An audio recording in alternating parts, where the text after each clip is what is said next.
بہرحال اسلام اور ایمان کبھی زیر نہیں ہوتا. الدین یعلو ولا یعلا علیہ. دین ہمیشہ غالب ہی رہے گا. ٹرمپ کیا اس کے بابا بھی آئے آپ کچھ بھی نہیں کر سکتے. بگتے بگتے انہیں مر جائیں گے. دین پر کوئی انشاءاللہ کسی قسم کا کوئی اس پر حملہ یا اس کو تباہ کر دینا, اس کو دبا دینا, یہ تو کبھی نہیں ہوگا. ہم دعا کریں گے سب کو ایمان ملے, ہدایت ملے اور مسلمانوں کی حقیقت کو سمجھے. حالانکہ ہمیں کسی کے خلاف نہیں ہے, ہمیں تو اللہ کا فضل ہے غیروں کے معبود کو بھی گالی نہ دینا اس کا حکم ہے. کبھی گالی نہیں دے سکتے, حالانکہ باطل ہے, معبودان باطل ہے, سب کچھ رہے گا. وَلَا تَسُبُّوا الَّذِينَ يَدْعُونَ مِن دُونِ اللَّهِ فَيَسُبُّوا اللَّهَ. نہ عابد کو گالی دیں گے نہ معبود کو گالی دیں گے. حقیقت بیان کریں گے. غلط بات ہے, کسی کو چھیڑنا نہیں ہے, آگے تو چھوڑنا نہیں, اتنا ہی ہے ہمارا. اس لیے جو بیڈن آئے کوئی بھی آئے انہیں ایک حدیث سنا دیا کر, اس کی خوش نصیبی ہے, انہیں ایک حدیث تو دیکھا ہے.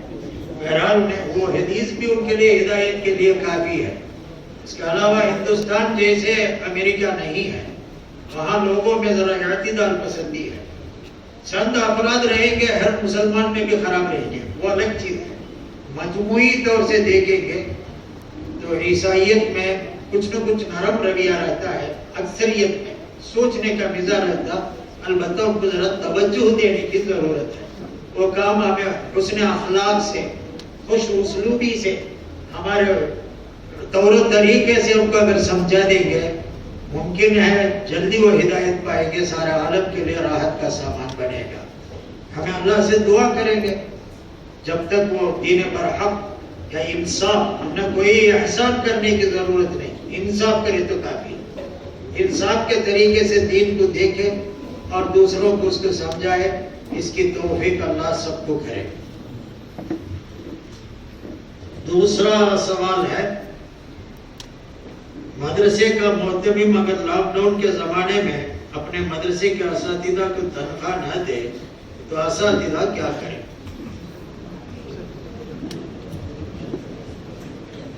معتمم صاحبہ اس کا جواب دیں.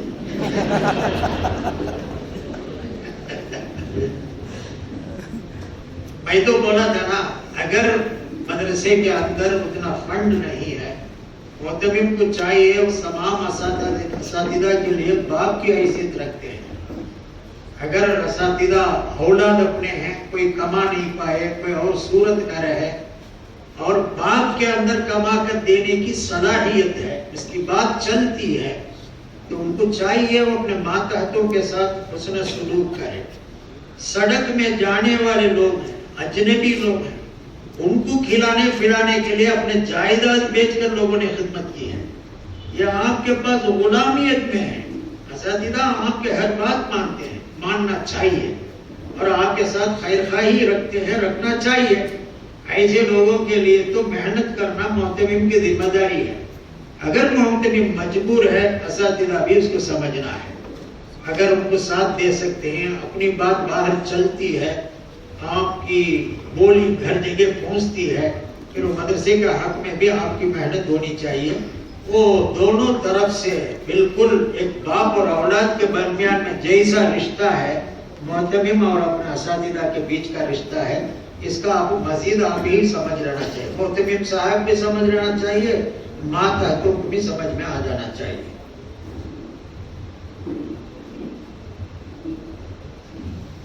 تقلید شخصی کس بنیاد پر ضروری ہے؟ یہ تقلید امام ابو حنیفہ کی تقلید, فلاں کی تقلید, فلاں کی تقلید ہم اس لیے کر رہے ہیں کہ لوگ ان کو ہمیں شارع مان کر نہیں کر رہے, شارح مان کر رہے ہیں, حدیث کی شرح کرنے والے ہیں. جیسا ایک شاگرد اپنے استاد کی بات مانتا ہے, وہ استاد صحیح تعلیم دیتے ہیں کر کے سمجھ کر ان کی بات پر چلتے ہیں, ایسا ہر مقلد اپنے امام کے اوپر بھروسہ رکھتے ہیں. ان کو اللہ کے رسول کا مقام نہیں دیتے. اچھے یاد رکھ لینا, ان کو شرح کرنے والے, حدیث کو سمجھانے والے, یہ حدیث ہے، ادھر بھی حدیث ہے، دونوں حدیث آپس میں ٹکرا رہی ہیں، اسے کیسا ہمیں حل کرنا؟ تو اس کے لیے کسی استاد کی ضرورت پڑتی ہے، انہیں سمجھاتا ہے، وہ لے رہے ہیں۔ کوئی بھی مذہب ہو، اپنے امام کا جو پیروی کرتے ہیں اسی اعتبار سے کرتے ہیں کہ انہیں ہمارے خود دین میں ہونے والے مشکلات، جیسا میرے سے آپ سوال کرتے ہیں، اب میں کیا مجھے شارع بنا دیتے ہیں، مجھے اللہ اور اللہ کے رسول کا مقام دے دیتے ہیں۔ جو پڑھے ہوئے ہیں، ذرا عمر والا ہے، انہیں بہت کچھ دیکھا رہے گا، ہمارے لیے تجربہ سنائے گا، گھر کے اوپر تو پوچھ رہے ہیں، ہمارے بس میں جو ہے اسے آ کر بولنے کے لیے ہمیں پابند رہ کر اسے بولتے ہیں۔ اسی طرح ہم اپنے اماموں کو مانتے ہیں۔ امام ابو حنیفہ سے بڑھ کر کوئی امام کو ہم نے دیکھا نہیں ہے۔ تو دین کو دیانتداری، امانتداری سے سمجھانے کے لیے کوئی ذاتی پڑھے لوگوں میں ہمیں آپ بولے نا امام بخاری کے استاد ٹکرائے یا فلاں ٹکرائے، اس کو آپ نہیں دیکھنا۔ دو ہتھیاں لڑ لیے تو بیچ میں سے ہٹ جانا، سمجھ پانا، دونوں کے بیچ میں ہوئی تو آپ چٹنی بن جائیں گے۔ اس واسطے ایسی چیزوں میں انہیں بڑوں کے ساتھ چھوڑ کر ہمیں اپنے طور سے سوچ لینا۔ امام عبداللہ ابن مبارک جو امام بخاری کے بڑے استادوں میں سے ایک ہیں، کسی سے بھی تنقید نہیں ہوئی ان کے اوپر، ایسے امام ہیں۔ کوئی نہ کوئی امام بخاری کے اوپر برا بڑا بولنے والے ہیں، امام مسلم کے اوپر برا بڑا بولنے والے ہیں۔ تنقید تو اسماء الجرح والتعدیل کی کتابوں میں علماء پڑھیں گے، دیکھیں گے۔ اگر امام حضرت عبداللہ ابن مبارک ایسا امام ہے، کوئی بھی کچھ بھی برا نہیں بولا، اس طرح کا امام ہے۔ جملہ مختصر انہوں نے کہا، المعتبر عندی فقہ ابی حنیفہ وقراءۃ حمزہ۔ میرے پاس دو ہی معتبر ہے، قرآن میں حمزہ کی قرات اور فقہ میں امام ابو حنیفہ کے فقہ۔ اس لیے ایسے بڑے لوگوں کی جب گواہیاں ہوں گی، وہ ان کو چھوڑ کر اب تو تیرا میرا میں ماننا ہوگا۔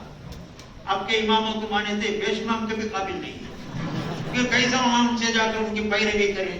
اس واسطے ہمیں تقلید شخصی کرتے ہیں۔ اگر ہم خود ماہر ہوتے، ایک حدیث سند کے ساتھ مجھے یاد نہیں ہے، 50 سال سے مدرسے میں پڑھا رہا ہوں، ایک حدیث نہیں بول پاتا مع سند مکمل حدیث، پھر میں کیا امام بنوں گا؟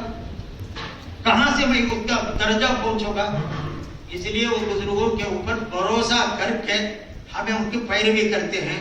ان سے بہتر آدمی آپ کے سمجھ میں رہتا، آ کر میرے کو ذرا سمجھا دیجیے، میں امام ابو حنیفہ کو چھوڑ کر آپ کی بات کو میں آ جاؤں گا۔ قیامت آ جائے گی، عیسیٰ علیہ السلام بھی آ جائیں گے، دجال بھی آ جائے گا، آپ نہیں بتا سکتے۔ لَغَدْوَةٌ فِي سَبِيلِ اللَّهِ أَوْ رَوْحَةٌ خَيْرٌ مِّنَ الدُّنْيَا وَمَا فِيهَا۔ جیسی احادیث جو جہاد کے متعلق ہے، وہ ہفتہ واری گشت یا جماعت کے فضائل کے طور پر بیان کی جا سکتی ہے۔ سوال کریں، اللہ کے راہ میں ایک صبح اور شام گزارنا، صبح یا شام گزارنا دنیا مافیا سے بہتر ہے۔ ایک حدیث ہے، جماعت والے سے حدیث کا عام طور سے استعمال کرتے ہیں۔ یہ حدیث جہاد کے بارے میں آئی ہے، اسے اگر گشت میں بولنا کیسا ہے؟ پھر سوال کر رہے ہیں، جائیے جہاد میں، آپ کو کون روکے؟ جا کر جہاد میں حدیث کو عمل کرتے رہیے۔ بیچارے وہ لوگ، ان کو جتنا سمجھ میں آیا، ان کو صبح و شام گلی میں پھر رہے نسبت اللہ اور رسول کی، وہ سوچنا نہیں ہے۔ اللہ اکبر۔ من نحیا سنتی عند فساد امتی فلہ اجر 100 شہید۔ حدیث ہے، میری ایک چھوٹی ہوئی سنت کو اگر کسی نے زندہ کیا، اسے 100 شہیدوں کا اجر ملتا ہے۔ اب رسول اللہ پر اعتراض کریں گے؟ ایک سنت ڈاڑی کو کسی نے فروغ دے دیا، فلاں کو دیا، انہیں 100 شہید۔ سوچنا یہ ہے 100 آدمی اپنی جان کی شہادت دینا، جان گوانا، یہ احیاء دین کے واسطے ہے، یہ احیاء سنت کے واسطے ہے۔ اگر وہی کام دوسرے لائن سے کر رہے ہیں پھر وہ اجر اسے ملے گا۔ 100 آدمیوں کو شہید کرنا پورا حدیث میں مطلوب ہے کیا؟ دین میں مطلوب ہے کیا؟ شہید کیوں ہو رہے ہیں؟ یہ دین کو زندہ کرنے، وہ دین کو زندہ کرنے کے دوسرے ٹائپ سے اگر کوئی کوشش کر رہا ہے، انہیں بیچارے ان کی یہ حدیث کو لے کر خود فائدہ اٹھانا چاہ رہا۔ میں تو ہمیشہ بولتا ہوں، خدا کنجوس نہیں ہے، بڑے مہربان ہے، بہانہ ڈھونڈتا ہے ادھر سے اسے جنت کو پہنچانا کر کے۔ بیچارہ انہیں صبح شام گلی میں پھرتا ہے، تمہیں آرام سے دکان میں بیٹھے ہو، ٹیوشن میں بیٹھے ہو، پڑھا جگہ میں بیٹھے ہو، انہیں کہا کہ پھر کر اللہ رسول کی باتیں کہہ کر ایک آدمی 2 آدمی انہیں نہیں رہے تو معلوم ہوتا مسجد آباد ہوتی ہے نہیں ہے۔ اس لیے بیچارے ان کے لائق، کیونکہ جو میں ابھی بولا تھا، ہر آدمی کی خدمت کو قبول کرو، تنقید تبصرہ مت کرو، مثبت انداز میں ہر ایک کو سوچنا چاہیے، دیکھنا چاہیے۔ ہر ایک منفی اثرات تنقید کے انداز میں بولیں گے، دین کا کام نہیں ہوگا۔ آنکھ کا درجہ اپنی جگہ بہت بڑا ہے، کان کا درجہ اپنی جگہ بہت بڑا ہے۔ کان آنکھ پر، آنکھ کان پر کوئی مسابقہ نہیں کرنا، مقابلہ نہیں کرنا، تو بہتر میں بہتر، وہ نہیں بولنا۔ ہر ایک ضرورت ہے، ہر ایک کا کام اپنے اپنے طور سے کرتا ہے۔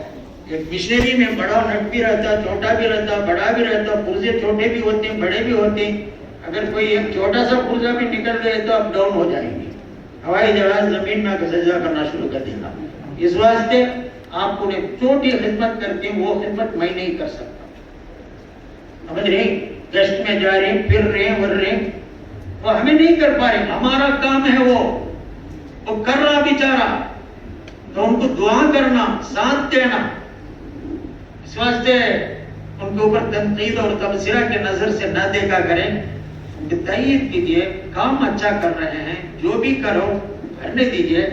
حضرت عثمان رضی اللہ عنہ اپنے گھر میں محصور تھے، کھانا پینا بند، پانی بند، اور مسجد نبوی میں کوئی فطیر نماز پڑھا رہا تھا وہ دور میں۔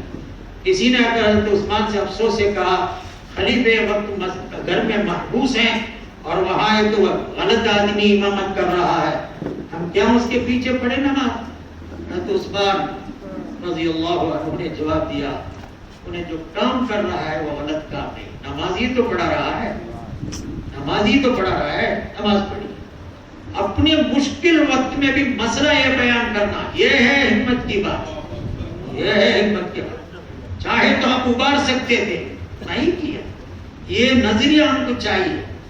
چھوٹی جماعت، کمزور جماعت میں کر تو سکتا ہوں، آپ کے نظر میں چھوٹا دکھے گا مگر آپ نہیں کر پاتے، نہیں کر، حالانکہ ذمہ داری ہماری ہے، وہ ہماری، اس لیے ان کا احسان ہمارے سر پر ہے، ان کو ساتھ دیجیے۔ اور یہ حدیث میں اگر کوئی دھول لگتی ہے، اس میں صبح و شام کے چلتے وقت مٹی لگتی ہے، دھول اس میں لگ جا رہا ہے، اس کی وجہ سے انہیں خیر و برکت سمجھتا ہے، اس کے ذریعے سے اللہ مجھے دنیا مافیا سے بہتر بنائے گا کہتے امید رکھتا ہے، خدا کے ساتھ انہیں باندھے ہوئے امید کو بگاڑنے کا آپ کو کہاں اختیار ہے؟ اس لیے ان کے ساتھ دیجیے، اللہ خیر کرے۔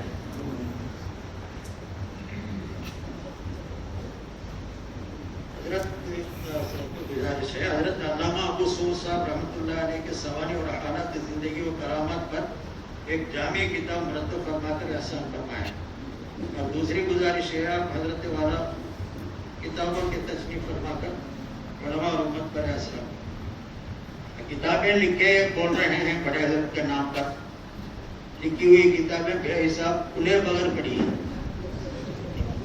ہمارے کتب خانے میں ہزاروں کتاب ہے، یہ ایک بات کی کون بھی پڑھا نہیں، میں یہ کتاب لکھ کر کون پڑھنے جاتا،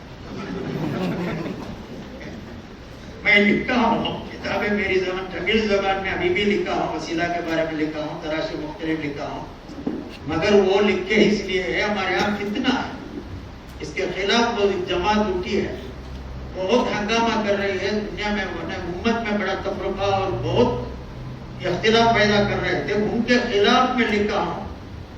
جو بھی کتاب لکھا ہوں 2-3 بار وہ اس کے طباعت ہوئی ہے، ہاتھوں ہاتھ بک جاتی تھی، کیونکہ فطرہ کے متعلق ہے، دشمن بھی لے کر پڑھنا پڑتا ہے، کیا لکھا ہے کرتے وہی سی کتابیں ہونا کرتے لکھ سکتے ہیں۔ یہ کرامات معجزات یہ سب بے شمار کتابیں لکھی ہوئی ہے، میں یہ کتاب لکھوں تو پہلے لکھنے کا قابل ہے نہیں، وہ تو نعیم کوثر صاحب جیسے کیا نام سینی کیا اتنے حضرات عظیم کتابیں چھاپ دیتے ہیں، دیکھتے دیکھتے موٹی موٹی کتابیں لکھ دیتے ہیں، آگے آیا بولتے چلے گئے، ایسا ایسا ختم کرتے جا رہا، آپ یہ اسی میں سمجھ رہے ہیں۔ اگر اللہ توفیق دیے تو انشاءاللہ کوشش کریں گے، دعا کیجیے۔ اگر بیوی انتقال ہو جائے تو شوہر کا دیکھنا اور چھونا کیسا ہے، جائز ہے نہیں؟ بیوی گزر جائے، بیوی کے جنازے کو شوہر چھو سکتا ہے کیا، دیکھ سکتا ہے؟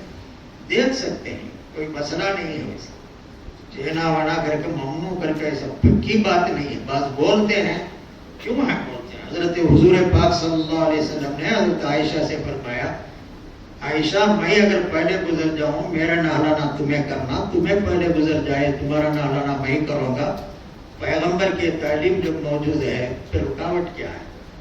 اس لیے بعض لوگ یہ سمجھ گئے ہیں، اصل میں وجہ سمجھنے کی بات بولتا ہوں، بیوی جب گزر جاتی ہے اجنبیہ بن جاتی ہے، ان کا عقیدہ جب بیوی گزر جانے کے اوپر بیوی کی بہن سے نکاح کر سکتے، بیوی زندہ رہے تو بیوی کی بہن سے نکاح نہیں کر سکتے، بیوی گزر گئی تو بیوی کی چھوٹی بڑی بہن کے ساتھ نکاح ہو سکتا کا مانا پہلے بیوی کا نکاح ختم ہو گیا، اور نکاح ختم ہو گیا بڑے تو اجنبیہ ہو گئے تو پھر ان کو چینا ان کو دیکھنا ایسا سوچ لیا، یہ سوچ غلط ہے۔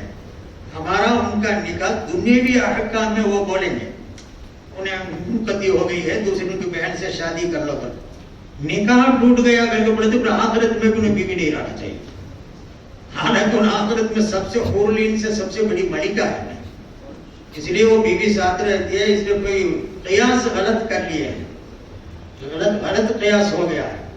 اسے اندھے کے پاس پوچھے کہتے ہیں دودھ پیا، کہتے ہیں حلق میں اٹک گیا کر کے بڑے، انہیں دودھ پیا ہے حلق میں اٹک گیا بڑے تو دودھ کیسا رہے گا کر کے اندھا پوچھا، سفید رہے گا کر کے انہیں بڑھا، اندھے کو سفید بھی کالا بھی کہاں معلوم گا، سفید کیسا رہے گا پوچھا، انہیں بگوڑا جیسا رہے گا بڑھا کہتے، بگوڑا کیسا رہے گا بڑھا کہتے، انہیں ہاتھ دکھا کر ایسا رہے گا کر کے اسے اندھے کے ہاتھ پھیرا کر انہیں بولا کہ تم اسے پیے تو حلق میں اٹکے نہیں سے کیا ہوگا، یہ قیاس وہاں ہو گیا،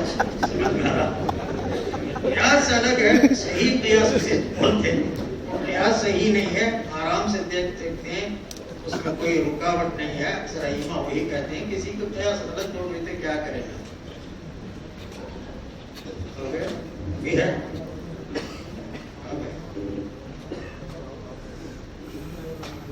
بہت ہے نا مسئلہ، آدھا گھنٹہ تو ہو گیا، ایک کام کرو ذرا کو رات کو مغرب کے بعد ٹائم ہو گیا نا، بوڑے سے وعدے تو واپس ادھر تو کہیں نو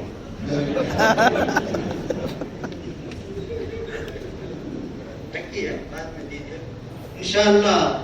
شام میں بھی کچھ بولنے کو حکم ہوا ہے، وہاں انشاءاللہ اس آپ لوگ آئے، اگر حاضر ہوں یا آپ کے کوئی نائبین آئے جواب سن لیں گے بعد نماز مغرب انشاءاللہ نئی پیٹ مسجد میں جو ہے حضرت کا خدمت خطاب ہوگا، اب حضرت سے گزارش ہے کہ اس مجلس میں بھی جو ہے تشریف فرما ہو، انشاءاللہ باقی جو سوالات جوابات ہیں ہو سکے تو انشاءاللہ مغرب کے بعد کے بیان میں ہوں گے۔ اس کے ساتھ جو ہے میں حضرت قبلہ کی دعا سے پہلے میں مفتی نور محمد صاحب سے درخواست کروں گا کہ وہ مختصر سا ہدیہ تشکر پیش کروں۔